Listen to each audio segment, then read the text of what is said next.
Hello my all dear aspirant, स्वागत है आपका कंपटीशन प्लैनेट पर। और इस वीडियो में हम पढ़ेंगे एलिगेशन। तो सबसे पहले जो ज़रूरी बात यह है कि एलिगेशन कोई टॉपिक नहीं है, और ये मिक्सचर के साथ हम इसीलिए बोलते हैं क्योंकि ये मिक्सचर में सबसे ज़्यादा कॉन्सेप्ट इसका यूज होता है। तो एलिगेशन एक मेथड है जिसका यूज करते हैं हम क्वेश्चन को सॉल्व करने में। तो हमें बस इस वीडियो में हम यही जानेंगे कि एलिगेशन होता क्या है, इसके मेथड क्या है, मतलब इसको हम कौन से क्वेश्चन में यूज करके अपना टाइम बचा सकते हैं। तो सबसे पहले बात ये करते हैं कि एलिगेशन होता क्या है। तो alligation is a method of weighted average, मतलब कहीं पे भी ये औसत का ही एक मेथड है जिसका हम यूज करते हैं क्वेश्चन सॉल्व करने में। तो अगर औसत कॉन्सेप्ट आया है तो देखते हैं इसका फॉर्मेट क्या बनेगा। कि जैसे मैं यहाँ पे बोलूँ कि कोई भी n संख्याएं हैं, उनके मान जो हैं वो x हैं, और ऐसे ही कुछ m संख्याएं हैं या फिर m वस्तुओं के जो मान है वो y हैं। तो यहाँ पे अगर हम एक चीज़ ये बोल दें कि जो n और m दोनों सबको मिला के जो हमें मान प्राप्त हो रहा है वो z है, भाई औसत में यही तो दिया जाता है। यहाँ से हम एक रिलेशन देखेंगे कि कैसे यहाँ से हम बोल सकते हैं कि अगर n लोगों में x मान है तो टोटल मान यहाँ पे कितना हो जाएगा nx। ऐसे ही यहाँ पे कितना हो जाएगा my।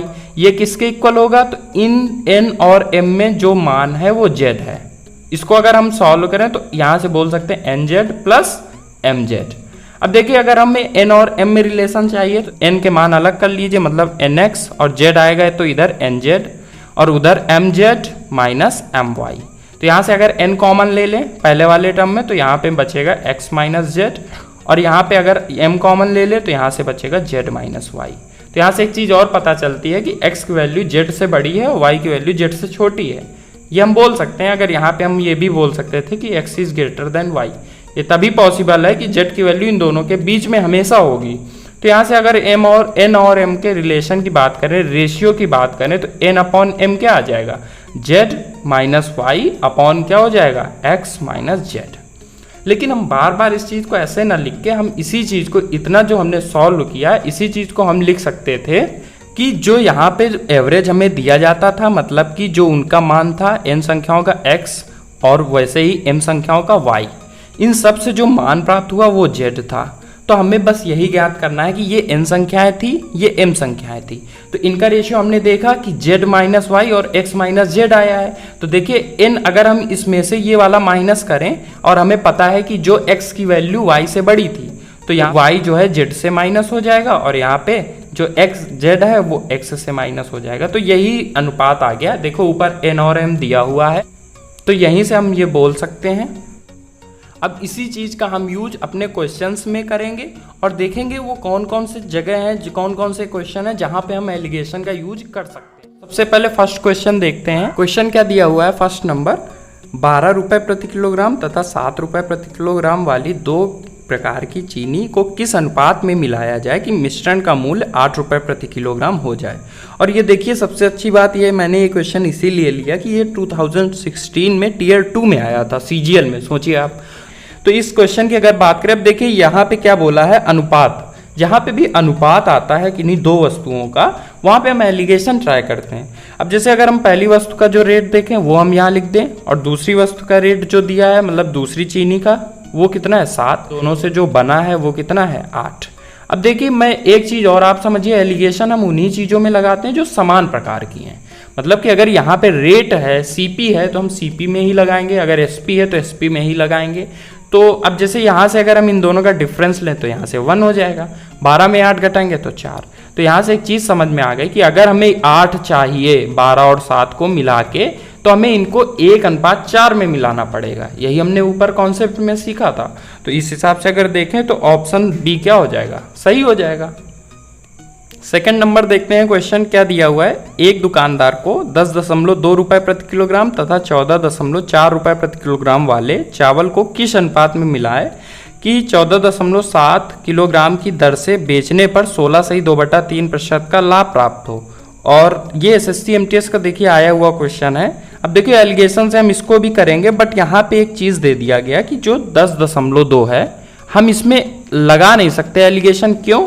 उसका रीजन ये है कि जो 10.2, 14.4 और 14.7 है, ये क्या वैल्यू, पहली बात तो ये कि एलिगेशन की जो बीच की वैल्यू हम एलिगेट करते हैं वो इन दोनों से कभी बड़ी नहीं हो सकती, क्योंकि यहाँ 14.7 दिया है वो माइनस का केस अलग होता है। बट यहाँ पे एक चीज़ और देखिए आप कि ये जो दिया है ये बेचने की वैल्यू, मतलब ये विक्रय मूल्य दिया जा रहा है, जिसमें हमें लाभ हुआ है 16/2/3% का। तो 16/2/3% का लाभ हुआ है, तो हम यहाँ से सीपी और एसपी का रिलेशन निकाल सकते हैं कि 1/6 का लाभ हुआ होगा, मतलब 6 सीपी रहा होगा तो 7 क्या रहा होगा एसपी। तो मतलब ये वैल्यू 7 की है, हमें सीपी चाहिए तो हम 6 से मल्टीप्लाई करा देंगे। अब देखिए यहाँ से अगर कैंसिल करें तो ये 2.1 हो जाएगा, डायरेक्ट जा रहा है, और ये कितना हो जाएगा 12.6। तो अब 12.6 हम यहाँ पे वैल्यू रख सकते हैं। और इसको अगर हम माइनस करें, मतलब अगर 14.4 12.6 का अंतर लें, तो आप देखिए 126 और 144 का अंतर कितना आएगा, तो 26 14 4 18। तो यहाँ से हम बोल सकते हैं कि 1.8 हो जाएगा। ऐसे यहाँ पे देखें तो यहाँ पे डायरेक्टली बोल सकते हैं 2.4 हो जाएगा। अब इसमें आप 6 से डिवाइड करा दीजिए तो ये 3.4 क्या हो जाएगा अनुपात, मतलब अगर इस अनुपात में वो मिलाए तो 14.7 में बेचने पर उसे इतना लाभ होगा। ऑप्शन कौन सा सही हो जाएगा, डी। देखते हैं थर्ड क्वेश्चन क्या दिया हुआ है।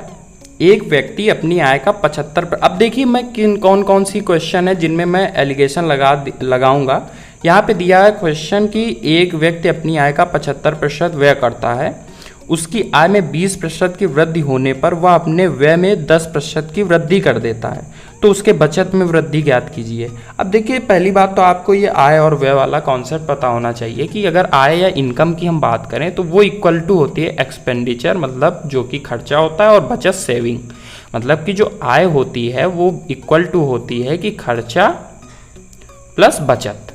अब यहाँ पे मतलब हम बोल सकते हैं कि ये इन दोनों को अगर हम इनमें बदलाव करेंगे तो वही बदलाव किसमें आएगा, आय में। बस हम एलिगेशन यहाँ पे यूज कर सकते हैं।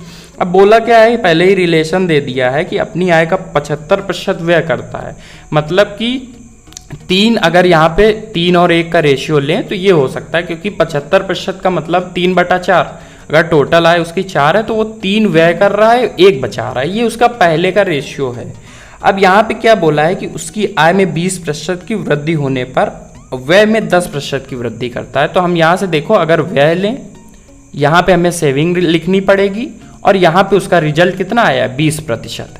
अब हम लेकिन रेशियो नहीं निकाल रहे, अब रेशियो से हम वैल्यू की तरफ जा रहे हैं। तो हमें रेशियो पता था 3:1 का था, तो 3:1 का अगर रेशियो था तो देखिए यहाँ से 10 और 20 का अंतर कितना आएगा, 10, जो हम पहले करते थे उससे हमें रेशियो मिलता था। तो अब रेशियो से हम देखेंगे वैल्यू कितनी मिल रही है, 10, तो यहाँ से 3 की वैल्यू कितनी हो जाएगी, 30। अब देखिए ये वैल्यू जो आई है ये इसमें क्या करने के बाद हमें मिलेगी, ऐड करने के बाद। क्यों, क्योंकि हमने इस वैल्यू को इसमें घटाया है, तो अगली वैल्यू जो थी उसमें भी हमने इसको घटाया होगा। तो 20 को किस में घटाएं कि 30 मिल जाए, तो आप बोलेंगे 50%। आप इसको ऐसे भी समझ सकते हैं कि ये वैल्यू जो हम आएगी, क्योंकि 10 20 से छोटा है तो ये वैल्यू बड़ी ही आएगी, तो मतलब 50% उसने क्या किया होगा, अब बचत वो करने लगेगा। इसके लिए ऑप्शन बी क्या हो जाएगा, सही। अब देखिए ये क्वेश्चन जो है आपका 4 नंबर, ये एवरेज का क्वेश्चन है, और देखो एलिगेशन जो मेथड है वो भी एवरेज का ही है। हम देखिए एवरेज में हम कैसे इसका यूज करेंगे। क्वेश्चन दिया हुआ है, क्रिकेट टीम के 10 सदस्यों की औसत आयु 30 वर्ष है, इनके कप्तान को शामिल कर लेने पर औसत आयु 31 वर्ष हो जाती है, तो कप्तान की आयु होगी। तो सीधा से हमें एक रिलेशन हमें पता है कि जैसे अगर हम खिलाड़ियों की बात करें वो 10 हैं और उसमें कप्तान कितना है, 1 है, भाई यही तो हुआ उनकी संख्याओं का रिलेशन या अनुपात। तो यहाँ पे हम बोल सकते हैं जो 30 वर्ष था वो उनकी औसत आयु थी, मतलब 10 सदस्यों की औसत आयु 30 वर्ष थी, तो इनकी 30 वर्ष थी। उसके बाद बोला है कि उसको शामिल करने पर सबकी 31 वर्ष हो जाती है, तो यहाँ पे जैसे 30, अब यहाँ पे हम कप्तान की वैल्यू रखेंगे क्योंकि इनको मिलाने से ही 31 बना है। तो यहाँ पे अब इनका अगर हम अंतर देखें तो इसका 1 आ जाएगा, और अगर इनके रेशियो की बात करें तो यहाँ पे 10 और 1 का रहेगा। तो देखिए यहाँ पे 1 की वैल्यू ही 1 है, तो 10 की वैल्यू 10 रही होगी। सेम पीछे वाला क्वेश्चन है कि यहाँ पे देखो 30 कम है, तो 31 से कप्तान की आयु बड़ी होगी, तो 10 31 में ऐड करेंगे तो 41, मतलब कप्तान की आयु 41 वर्ष रही होगी। तो इस हिसाब से अगर देखें तो ऑप्शन कौन सा, डी सही हो जाएगा। और ये भी 10+2 में आया हुआ क्वेश्चन है। आप देखिए इसमें भी हमने एलिगेशन को यूज किया। तो इस वीडियो में हम बस यही देख रहे हैं एलिगेशन है क्या, बाकी हम मिक्सचर जब पढ़ेंगे, मिक्सचर के वीडियोस जो हैं उसमें आप देखेंगे इसका ज़्यादा से ज़्यादा यूज कैसे किया गया है। वीडियो देखने के लिए धन्यवाद दोस्तों, और अगर कॉन्सेप्ट और क्वेश्चंस अच्छे लगे हों तो वीडियो को लाइक करें और चैनल को सब्सक्राइब करें ऐसी ही और वीडियो देखने के लिए।